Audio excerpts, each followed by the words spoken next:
I'd like to start off by welcoming Science and Engineering Council members to our conference today.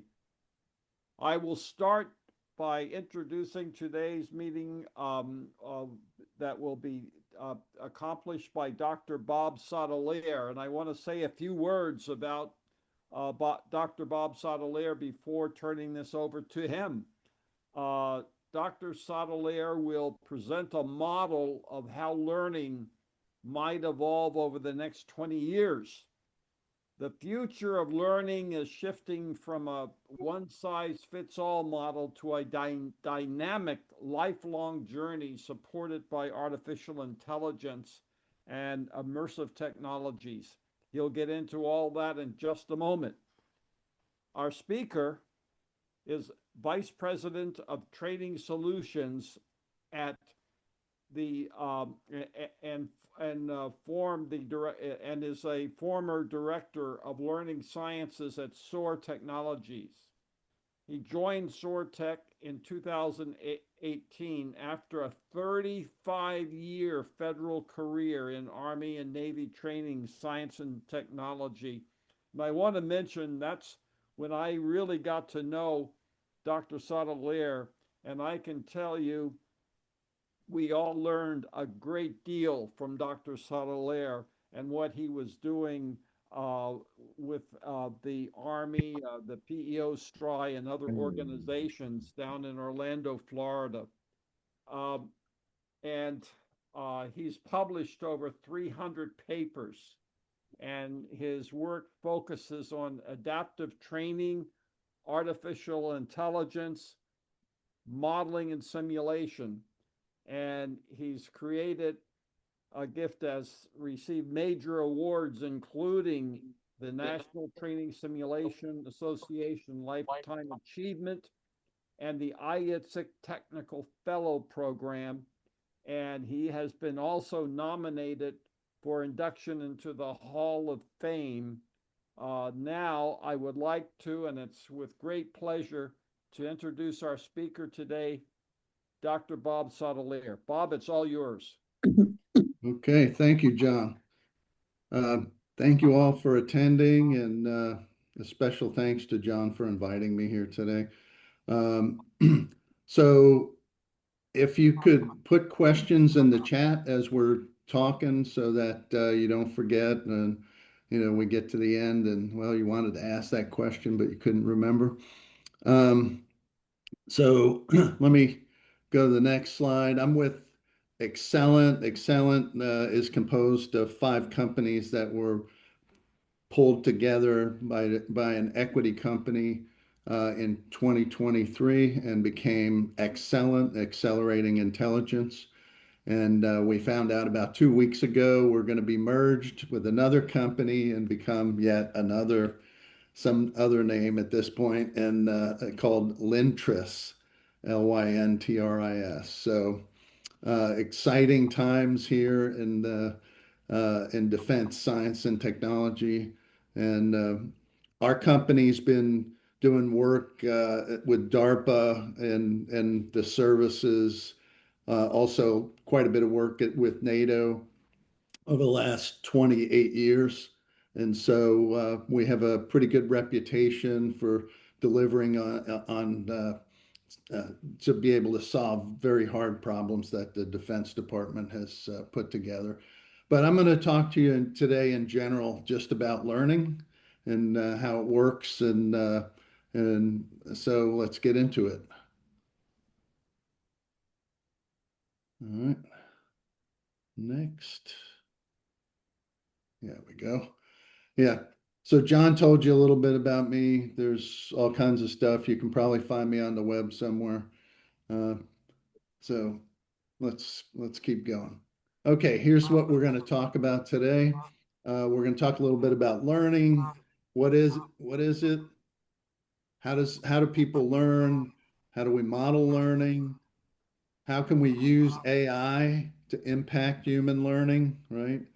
There's a lot of discussion today about how AI learns, but how can it help people learn? Want to talk quite a bit, quite extensively about predicting the future of learning technologies over the next 20 years. Then we'll get into some conclusions that affect the engineering field. I'm an engineer. I've been an engineer for 40 some odd years. And so I do approach things from a science standpoint, but I'm also very practical and excited about applications of AI. And then we'll answer all your questions. Hopefully, we'll answer all your questions if you don't have too hard of questions. But I did want to start out with this statement of Elon Musk, and you may have heard this in November. He predicted that AI is going to make work optional and money useless. So why do I bring that up? This could have an effect on the motivation of people to learn and prepare for their careers as they're developing. And we'll talk a little bit more about that later, but I wanted to introduce that. So what is learning and how do people learn? Right? There are different paths in terms of learning. People have different learning goals. And so, there's a saying by Lewis Carroll that was part of Alice in Wonderland that says, she's talking to the Cheshire Cat, and basically she asks where she should go, and it says, well, if you don't know where you're going, any road will do, right? And so, same thing for learning. If you don't plan it out, you might learn by accident. Sometimes there are these things that painter Bob Ross used to call happy accidents, but more often than not, you don't make the same progress as if you had a planned out lesson. Next. Okay. So what's learning? Learning's a relatively permanent change in knowledge, behavior, or skills. What learning really is in terms of, if you look at a model, a cognitive model of how your brain works, you have a bunch of stuff going in and out of working memory or short-term memory, right? You're perceiving things, you're making decisions about what to do, and then you're acting on your environment. And at some point, there are lessons that are learned there that get solidified into different kinds of memory. Procedural, semantic, and episodic memory. Episodic memory is just a fancy name for events that happen, right? And we tend to remember events a little bit better with a little bit more context. So if you think about when you were a child and maybe your mom or dad told you a story, right? That story kind of stuck with you because there was a narrative to it and there was a set of conditions around which the story evolved. But when things move from short-term memory to long-term memory, that's learning. All right. So again, there are different theories about learning. I'm not going to go into all those during this talk, but here's a couple. One is Mayer's cognitive theory of multimedia learning. And so this is the idea that, through your visual and verbal channels, you're paying attention to certain things, and then you're organizing the information that comes in, and then you're trying to integrate that and connect that new information with some existing knowledge, which is there's a fancy name for that in psychology called anchoring.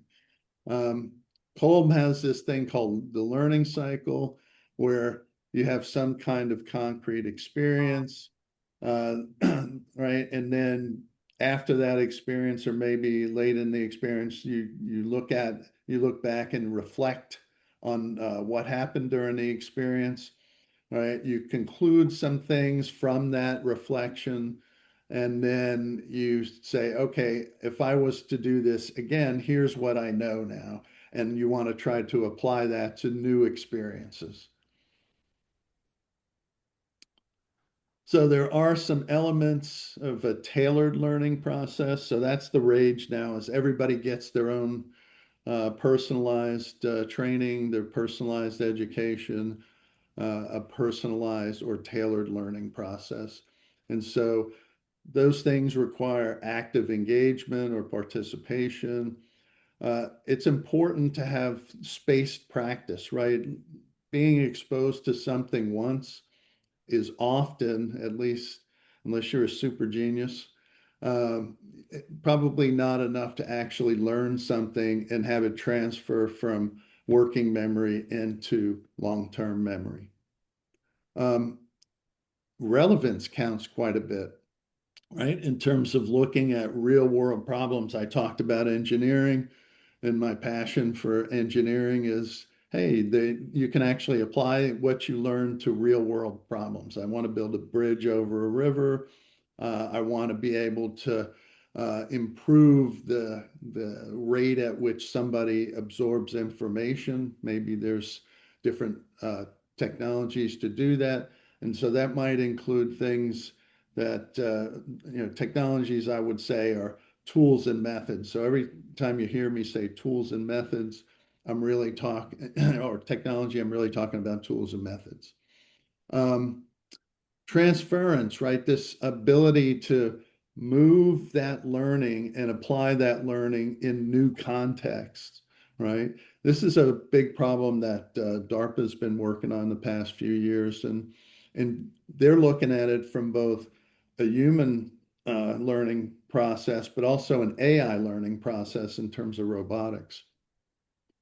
Adaptive feedback is the last piece of it. If you don't get some kind of feedback as a person, and or if there's not some kind of feedback loop as AI, then it's, again, what you know is what you know, and there's not any room for improvement without feedback.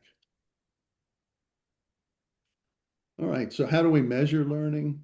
Uh, you always hear about formative and summative assessments.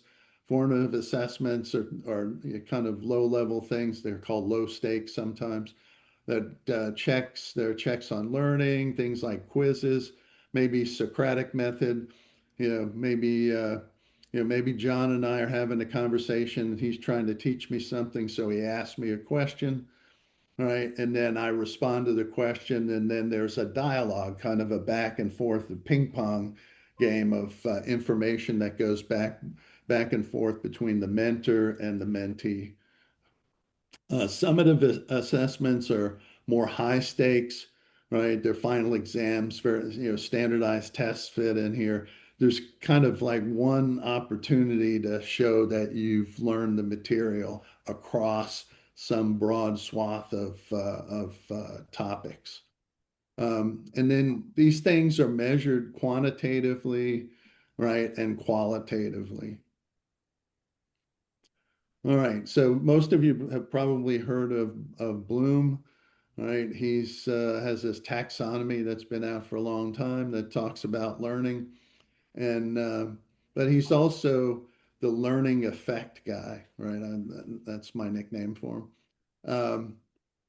He has this idea, or put forward this idea that, hey, by providing very adaptive or personalized training or educational experiences, now you can move two sigma in terms of two standard deviations, all right, based on adaptive tailored training experiences with a baseline of traditional classroom training where you're not getting individual learning experiences.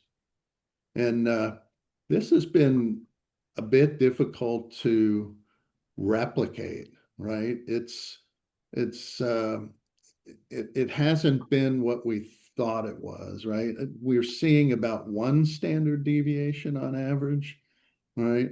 And now we're starting to apply artificial intelligence to be able to ramp that up. And so we're looking at that as AI as a tool of choice to be able to help with that. So how do we model learning? This part will be important. Um, there are different learning factors. I put andragogy there. You always hear pedagogy, and pedagogy is kind of generally used. Pedagogy means teaching children, right? Literally.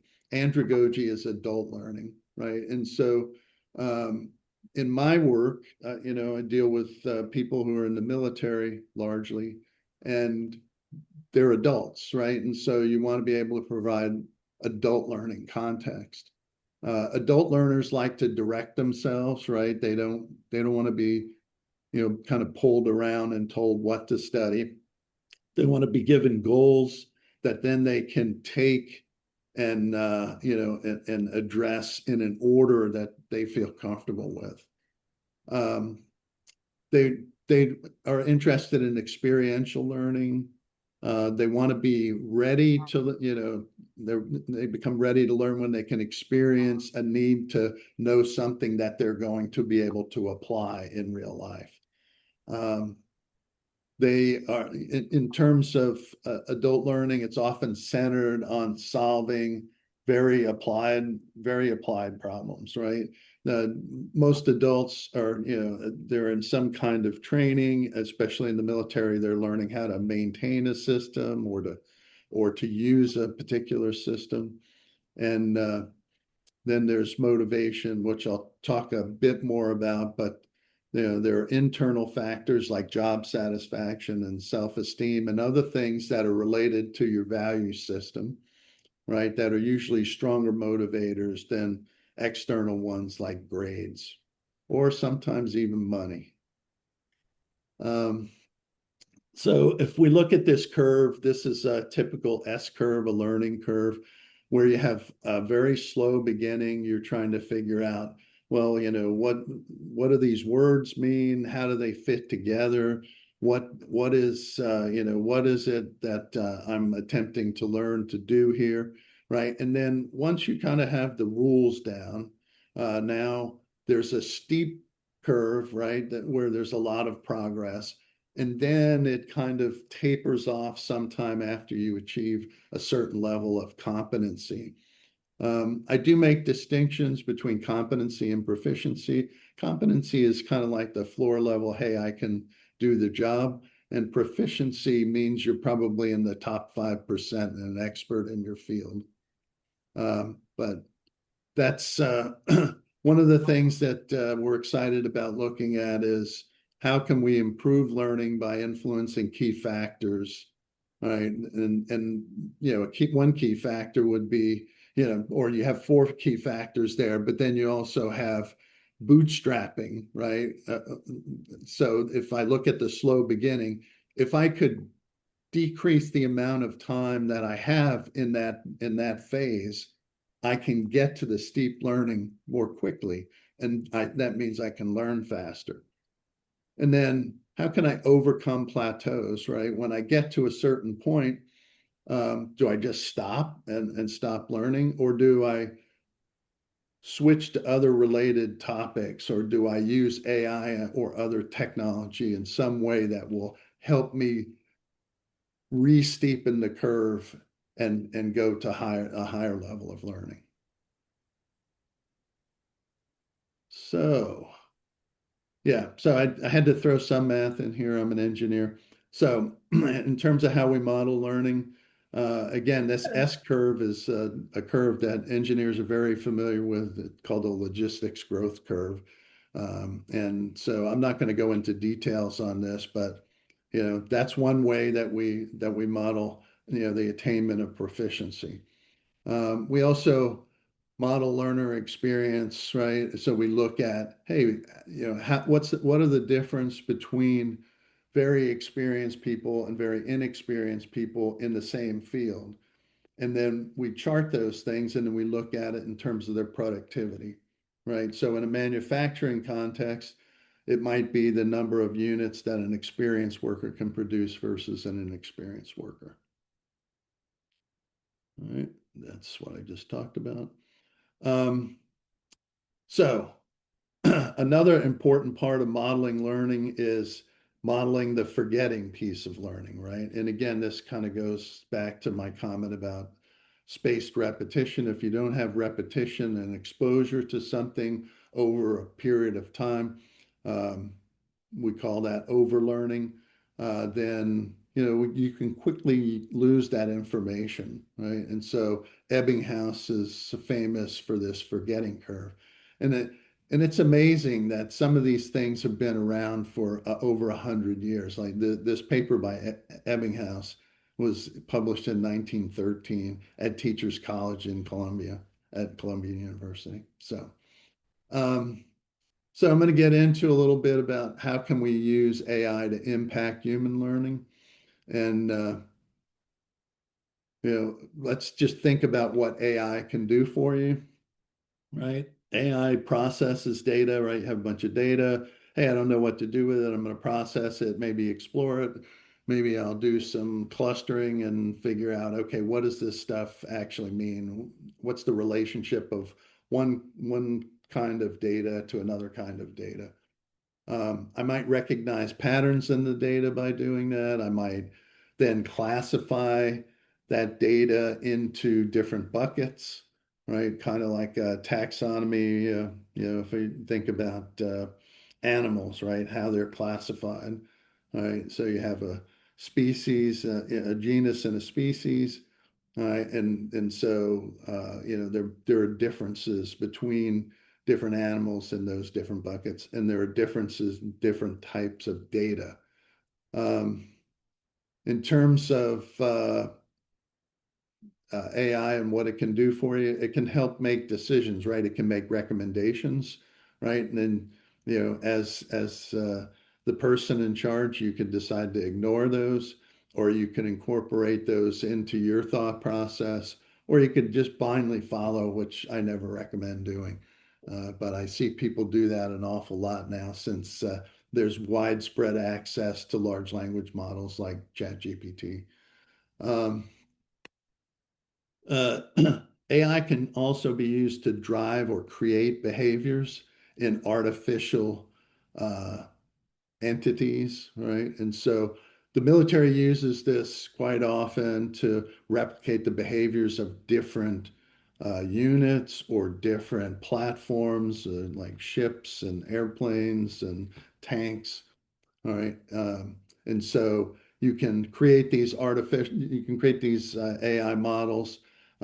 My company was famous when it was called SOAR Technology. SOAR is a model that's a cognitive model that's pretty widely used. Um, and then, lately we've realized generative AI. We started to see quite a bit in probably 2018, 2019. ChatGPT became available like at the end of 22 or yeah, 22, 23 in that time frame. And so you can interact with large language models and it can create things, right? So you could have it write code for you. There's a lot of people in the engineering field now who are software developers that are super concerned about their positions, right, because of AI, or that use AI to a large extent in what we call in the industry vibe coding.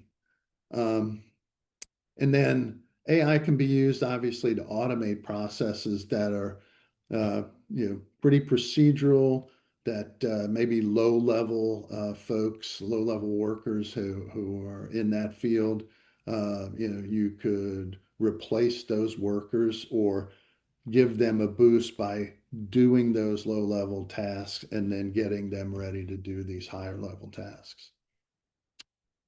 All right. So here's an implementation of AI. There's some papers that I wrote. If you can't sleep at night, there's I think there's one in there that's probably about 30 or 40 pages that you'd probably love to fall asleep to. Um, so basically, if you think about learning environments, it's really those two boxes at the bottom, right? There's a learner and there's some kind of environment, right, in which that learner is interacting. And the learner acts on the environment, the learner observes the environment, and there's kind of a back and forth. And what AI has allowed is this introduction of an agent-based tutor as a layer on top to be able to observe what's happening in the environment when the learner acts on it. And is that in line with the learning objectives that have been set? And then how does the environment, right? How do learners observe the environment and make decisions about what they should do, right? And then this is all reinforced through different feedback loops that improve the policy, evaluate the policy and improve the policy that either makes changes to the environment. It might make the environment more difficult, to be more challenging to the learners so that they're not bored. If you played tic-tac-toe with your grandkids in the last few years, like I have, um, you you can get pretty bored, right, doing that, right? So it would be nice to play a game that maybe is a little bit more challenging. All right. Um, okay. So so as we built these AI interactive agent-based systems. Um, they've gotten this name now, and IEEE is fully aware of these things. We've created standards or started to create standards for adaptive instructional systems. These systems include things like intelligent tutoring systems, and then they also include things like recommenders, which might be mentors or coaches that provide, hey, hey, what should I do tomorrow? In terms of my learning goals, and maybe this recommender system provides a list of, hey, here's some options. And then the same thing for expert systems. Intelligent media was kind of in this kind of catch-all uh, uh, category, but now it's basically, if you look at it, it's these large commercial large language models, right? They're right. They could act as tutors, they could act as recommenders, they can provide help with tasks, they can do all the things, right, that I listed for general AI. There are many things that they can do, but they can also make error. They can make mistakes. So um, but the main goal is, if tailored training and has been shown to be very um, productive in terms of the use of time by a student, right? If it's the way to go, right, then we should be looking at that and saying, okay, how do we implement that in the most efficient, cost-effective, and efficient way? And the best way to be able to have good interaction with learners, and this is a lesson from expert human tutors, is to model learners and personalize learning pathways, right? And the way to do that is understand that particular learner. What do they know? What do they not know? What do they prefer to do? You know, what are some personalized pathways for them? How do I, how do I make the content more dynamic so that it can be adjusted to a difficulty level that's within reach of that particular learner? And then how do I predict what path that learner is going to go down in terms of, how they're going to progress in their learning? And then, how do I provide feedback? All right. So there are tons of these systems out there. Um, this is one that came out of Carnegie Mellon University. It's a commercial product, um, sold all over the place. I don't have any I don't have any stock in math and Carnegie Learning, right? But I do know the people that are there, and so I have seen it evolve from a more academic tool, which was called the Cognitive Tutor and Authoring Tools, into a commercial shrink wrap product that provides learning in specifically in math is a big area, because math is very procedural, and so there's an opportunity there to teach those procedures and expose students in a unique way, but around a topic that is pretty solidified, right? There aren't a whole lot of surprises in math, at least for us. um, all right. This is something that I developed about 2008. We started to look at, hey, how could I take a tutoring framework and adapt that. Most of these tutoring frameworks at that time were applied only in one area. So it was a math tutor and it did nothing else. So we started to look at, hey, how do you generalize the process of tutoring and make it so that these things are easy to build, they're modular, so you can change out like learner models or team models or instructional models so that they can grow as technology grows, as things are changed. And so Hey, that Bob, was gift, Can gift. you take off it says reboot, do not reboot? Oh, where'd that happen? Okay, I won't reboot. Thank you. Thank you so much. Okay, all right, surprise. All right, the IT people got me again. Um, Nothing against IT people. Um, so yeah, so in terms of gift, if you this is a free product. The government developed it as part of a research program.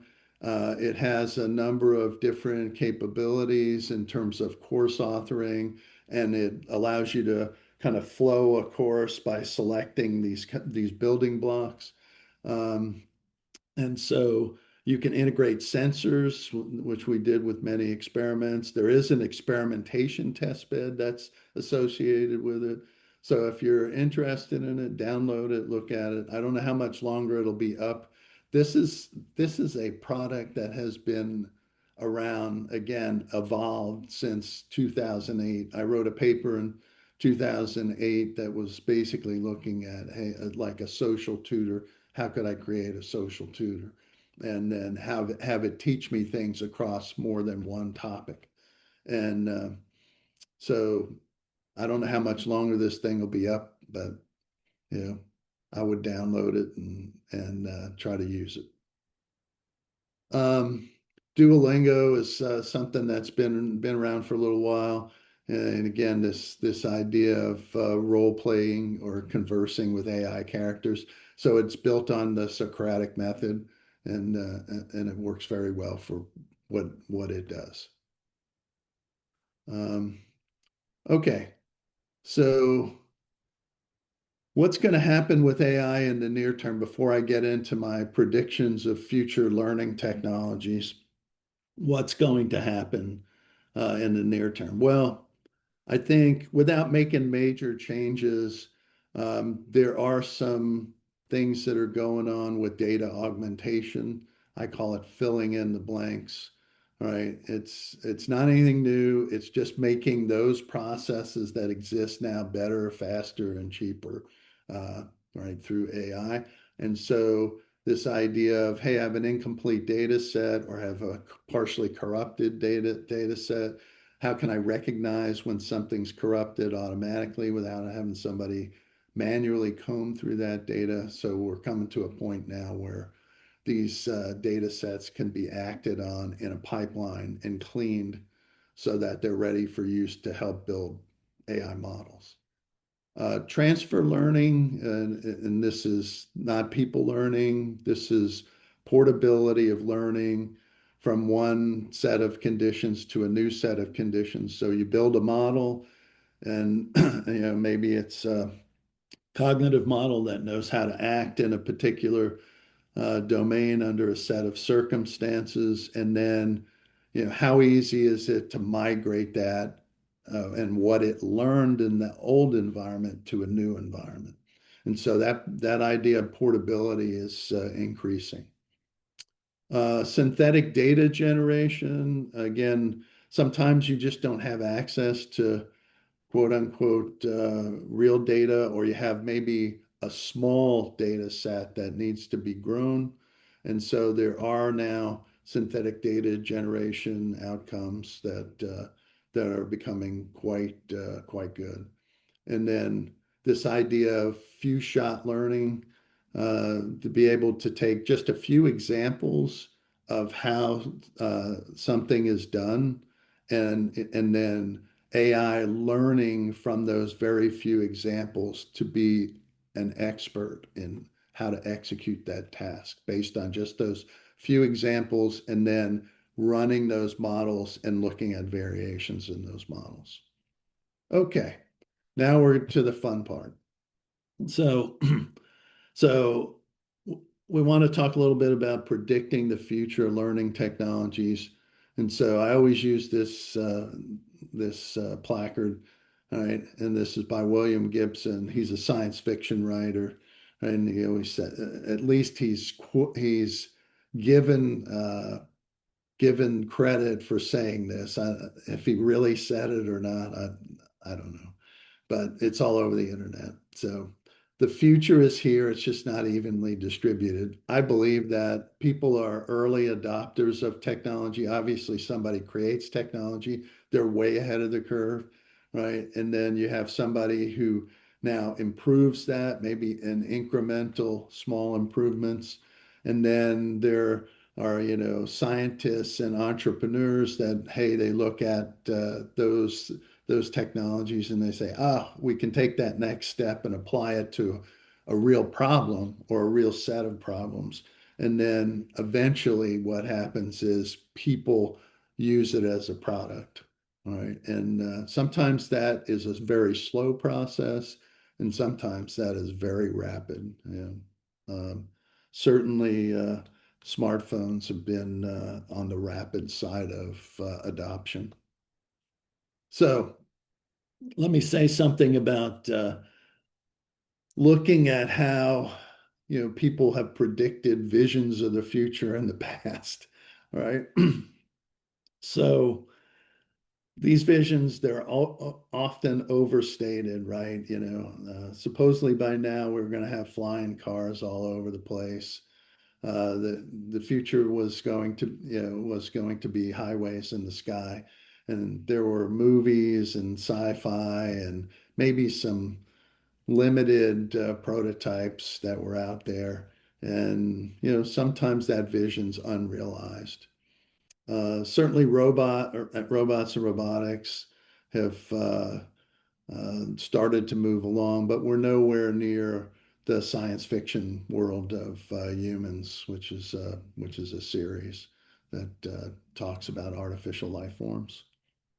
And visions are often late, right, to the game. When I was a boy in the 60s, right, and we were trying to, the space program was going, we were trying to land on the moon. It was going to be, by 1980, we will be on Mars. Well, we're not on Mars, right? There's some hardware on Mars, but we're not on Mars. Um, so things move at their own pace. So what I'm predicting here, don't hold me to it. Don't come back in 15 years and look me up and hunt me down to tell me I was wrong, because I probably will be wrong about some of this. So again, technology, tools, or methods, there are big drivers of change, right? And to grow new capabilities. So, there's lots of technological innovation, there's perception, agility. There's certainly the cost of what those things are. Hey, what do you have to pay in time and lost opportunities? Where does your money go? Right? Once your money is spent, if you invest your money, it can grow. But if you spend it, it's gone, and you hope you got something for it. And then there's kind of uncertainty in this idea of everybody has a little bit different risk tolerance. And so kind of keep those things in mind as we talk. So if you remember this, we talked a little bit about the learning curve and all that. And so, again, going back to this question, how can we improve learning influences by influencing key factors, bootstrapping knowledge and skill at the beginning, and overcoming plateaus that pop up later on in the curve? So there are considerations in designing future learning systems. There's, and I won't go into detail on all these because we are getting short on time. So there's self-direction, right? This and all the things that I talked about in terms of adult learners. There's their experience. They want to be able to apply their prior knowledge and activate that knowledge. And want to be able to reduce their cognitive load by getting the information in small chunks that they can digest and think about before they move on to the next thing. Um, Readiness, alignment with the real world, and then motivation, again, coming back to this.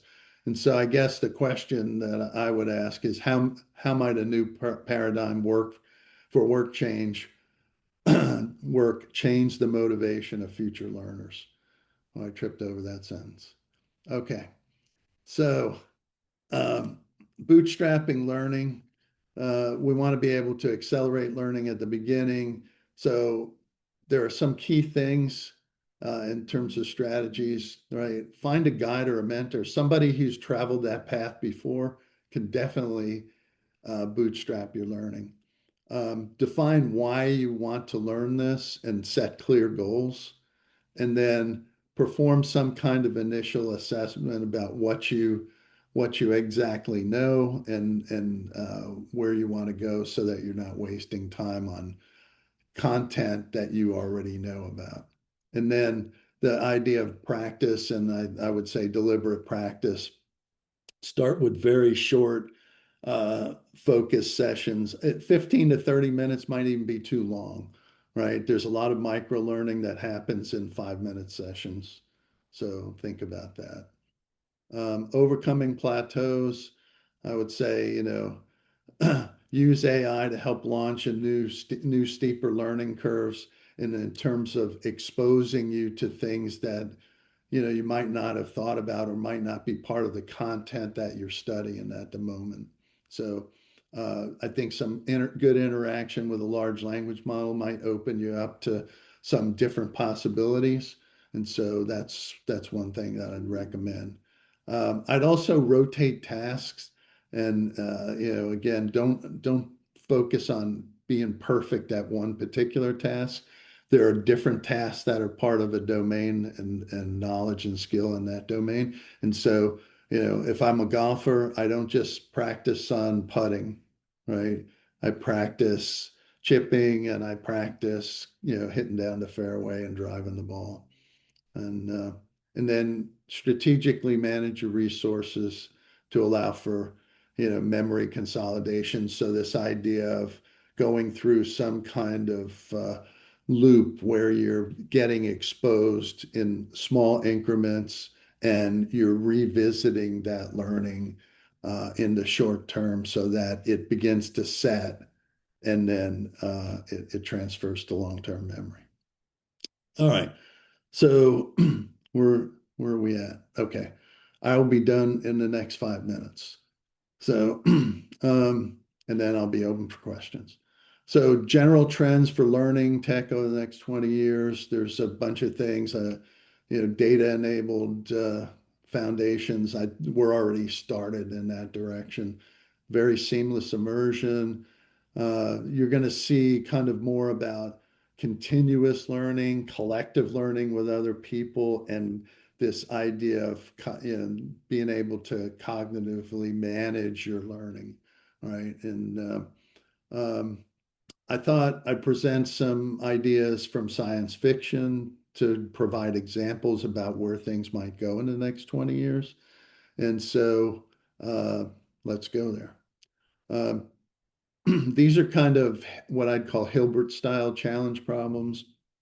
David Hilbert was a German mathematician. He's best known for his rigorous approach to mathematics. He presented 23 unsolved problems in 1900, and he put them out there for the community to help solve. And some have been solved, and some are over 100 years later are still not solved. So hopefully these aren't so hard they don't get solved in 100 years, but we should start investing to solve some of these challenges now. So let's talk about them. So this idea of cognitive transfer and skill imprinting, um, we have very obtrusive brain-computer interfaces at this point, and we need to get to a point where they're not so intrusive.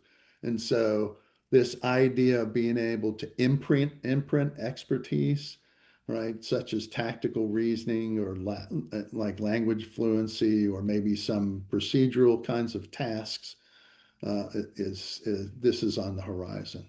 Um, so there are instances in science fiction. The Matrix is probably a big one that everybody's familiar with, except they stuck a giant rod in the back of the guy's head in order to transfer the knowledge. Hopefully, we won't have to do that.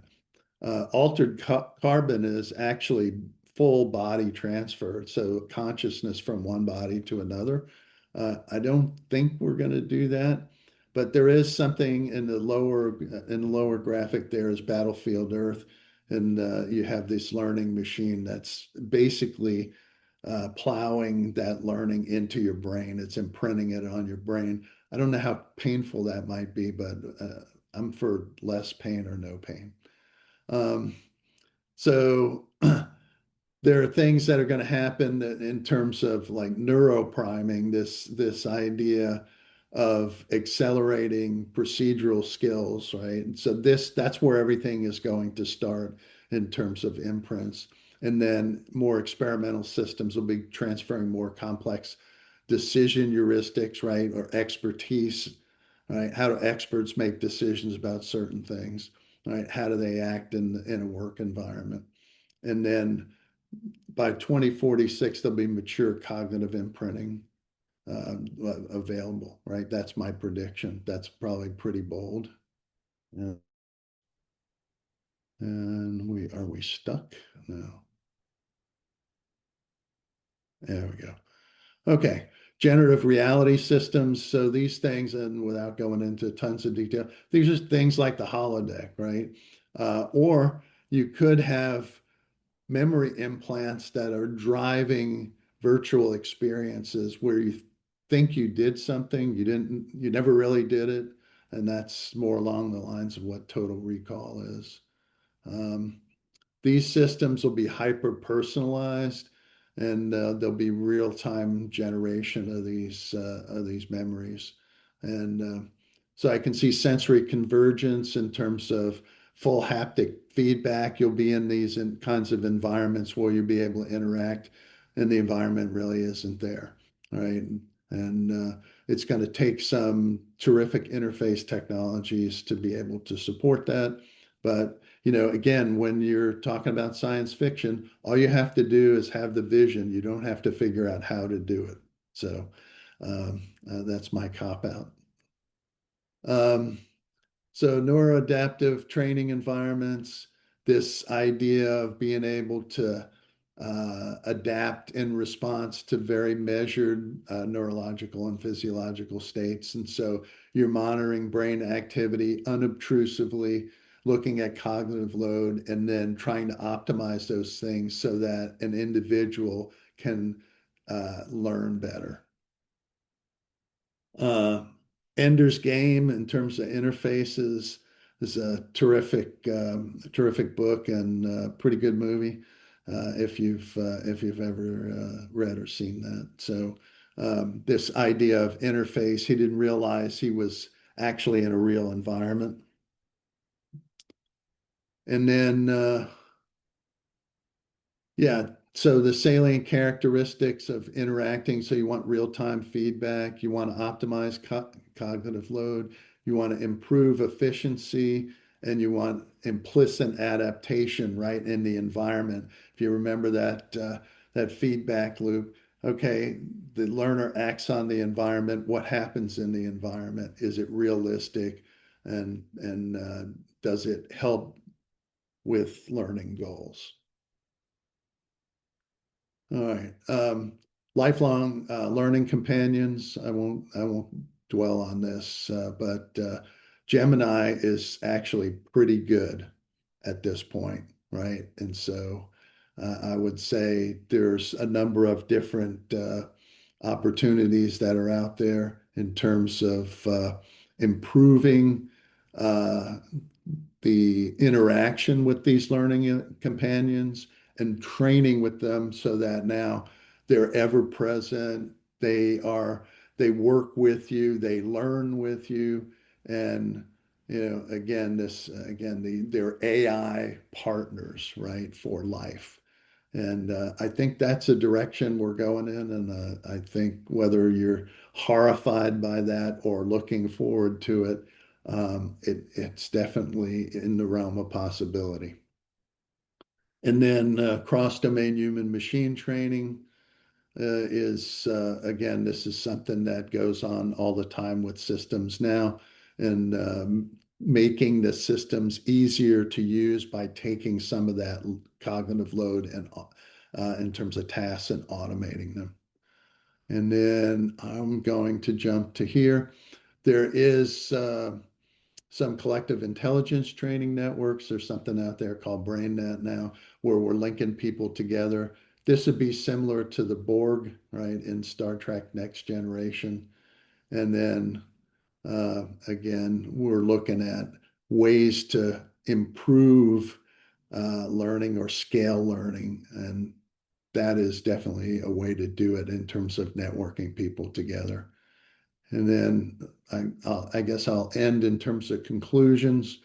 Elon, is Elon right? I hope he's not right. I hope people are motivated to learn. Um, are engineers going to be replaced by AI? Not right away, right? What they do in terms of basic tasks will probably be yeah, they will be phased out, and people will bootstrap more sophisticated tasks in terms of their learning. And this will be especially true for software engineers. This will happen in phases. There'll be this hybridization era that we're in now, and people are coding now and doing, they're showing 24% faster production for experienced programmers in those kinds of environments. Structural redesign will happen in the second phase. And so you'll have 39% of the current engineering skills will be obsolete in the next 5 years or so. And then finally, you'll be kind of an AI native, just like your children were digital natives. And we'll end there. So here's some, and again, I'll make these slides available to you. I'll send them to John or whoever you want me to send them to, and you can take a look at that. And then if we have time for questions, I went way over. Apologize for that.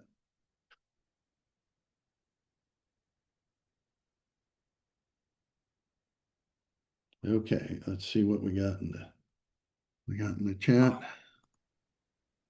Okay, oh yeah, can you remove the rectangular thing? Yeah, that's If anybody has any questions, just go ahead and unmute yourself and ask Bob.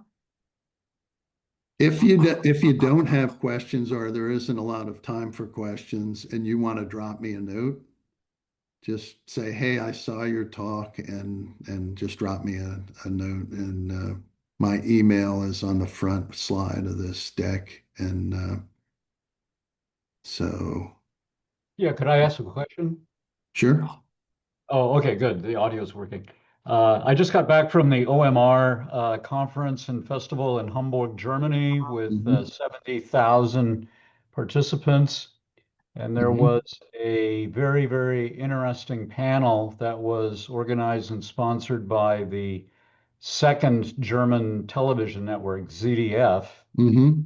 And they had one of the correspondent reporters sitting on the stage, and directly in back of him on the screen was his avatar. He Yeah. looked identical. They Yeah. replicated exactly the voice. Mhm. I asked a question about what effect do they think that the quantum computer capability is going to have on Yep. AI? And so they said, well, let's ask the avatar.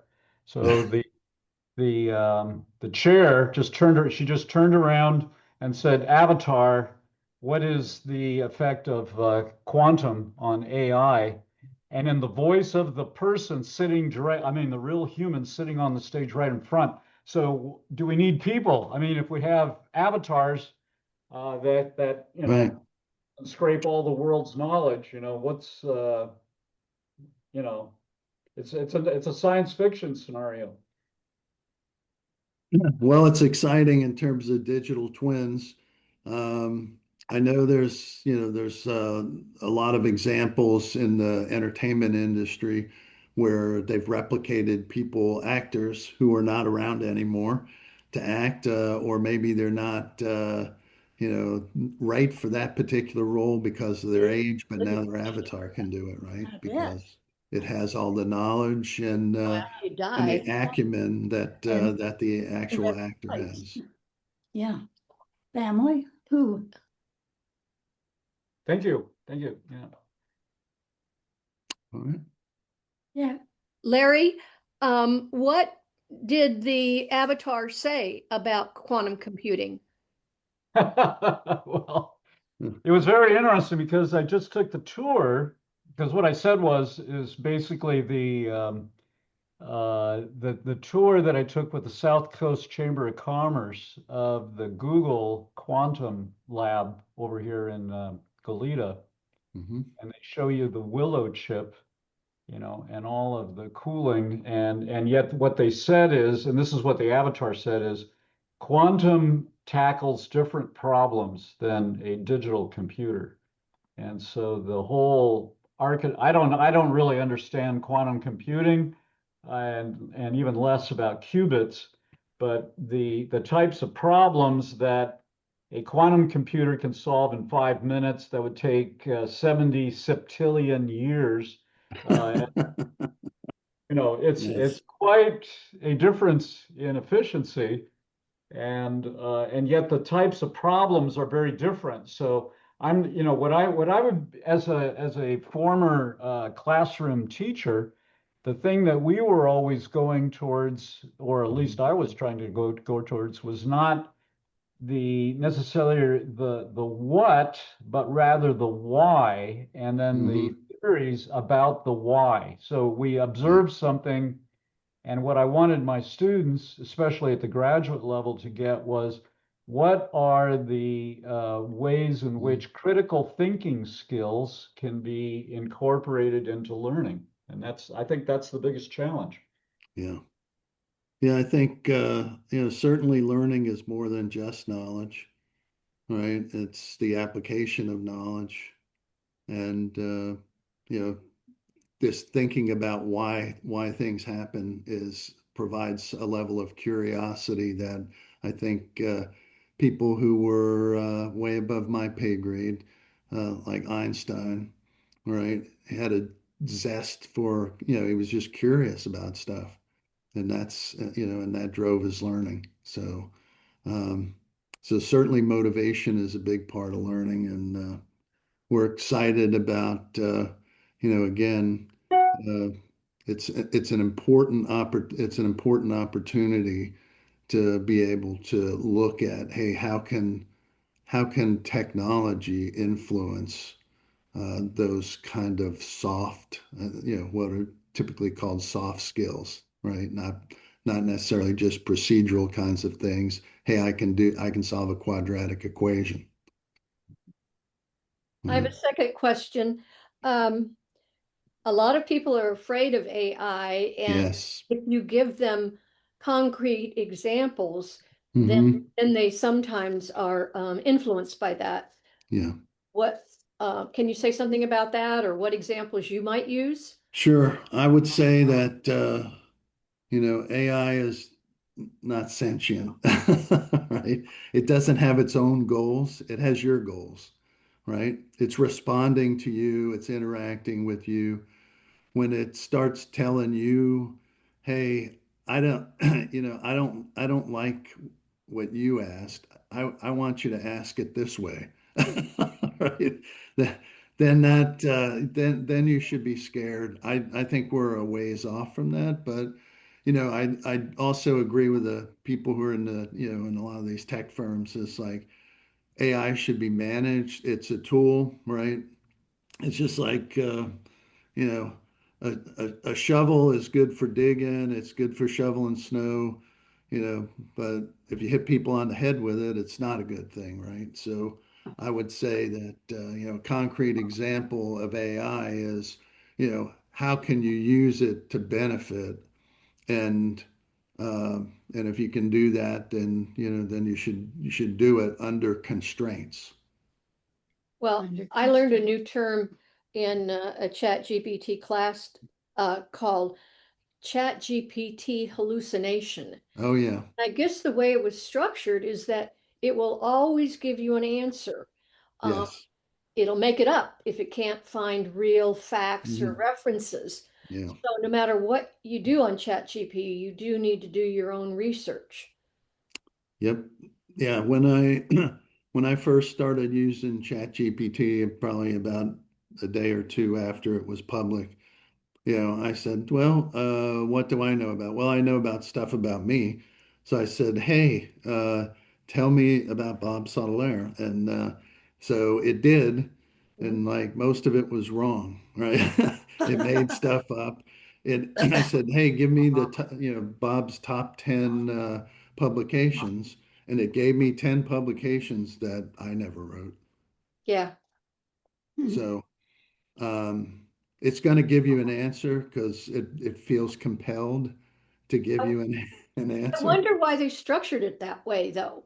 Why They can't you did say, I well. They don't don't. know? They want it to be responsive. Imagine if you had a one-sided conversation with somebody, you would probably walk away. And they're in the entertainment business too, right? Oh, okay, okay. And then one last question. Sure.